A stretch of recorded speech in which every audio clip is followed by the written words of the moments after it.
এদের কয়েছ কয়েছিলে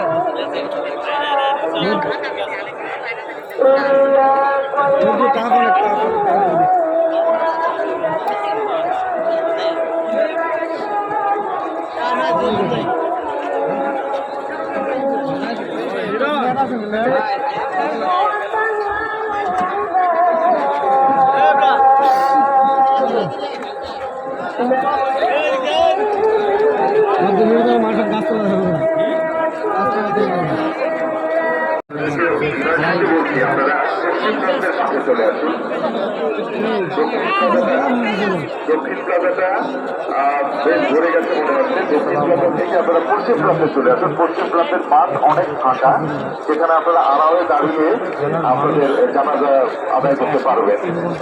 আর মানিককে এভিনিউতে যারা আছেন, মানিককে এভিনিউ প্রশস্ত রাস্তায়, তাদেরকে পশ্চিম প্রান্ত থেকে পূর্ব প্রান্ত পর্যন্ত যাওয়ার অনুরোধ।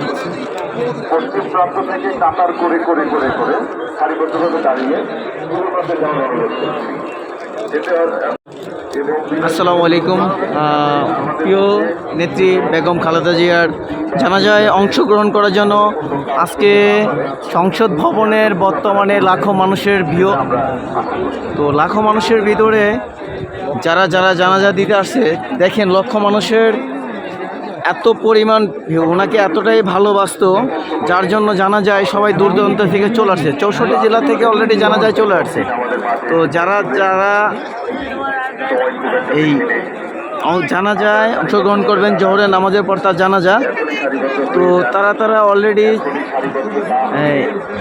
এখনই মাঠে জায়গা দেওয়ার মতো কোনো পরিস্থিতি নাই। সামনে যে কিভাবে জায়গা দিবে জানাজার পরিস্থিতি আমার মনে হয় না যে জায়গা দিতে পারবে এই মাঠে।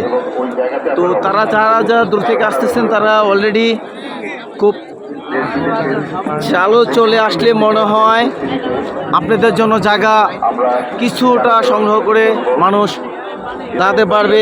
অবশ্যই জানাজার দেখেন এখানে জানাজা করবার জন্য ব্যবস্থাপনা খুবই ভালো, খুবই সুন্দর। বিভিন্ন পত্রিকায়, আন্তর্জাতিক পত্রিকা মাধ্যমে, আন্তর্জাতিক গণমাধ্যমে আমাদের প্রান্তীয় নেত্রী মহাপ্রয়াণকে খুব সুন্দরভাবে উপস্থাপন করা হয়েছে, সবাই করে প্রচার করা হয়েছে। BBC, CNN, AFP, Reuters, AP, Al Jazeera, NDTV, এগুলি সব বিখ্যাত মিডিয়া।